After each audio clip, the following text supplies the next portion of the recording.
In this video, I will show you how to turn on auto translation on TikTok. First, open the TikTok app on your phone and make sure that you're logged in. Then go to your profile by tapping the profile icon in the bottom right corner of the screen. And once you're on your profile page, click on the three lines or the menu icon in the top right corner. And now choose Settings and Privacy.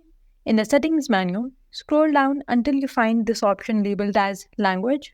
Now in the language settings, you will see an option labeled as Always Translate Post. So toggle this on. Below this, you can see the other option, which is Translate Into.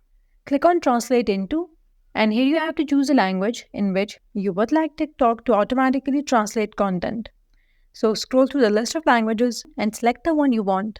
Click on it, and then click on Done in the top right corner to confirm your selection. Once done, TikTok will now translate content like video captions and descriptions into your selected language whenever a translation is available.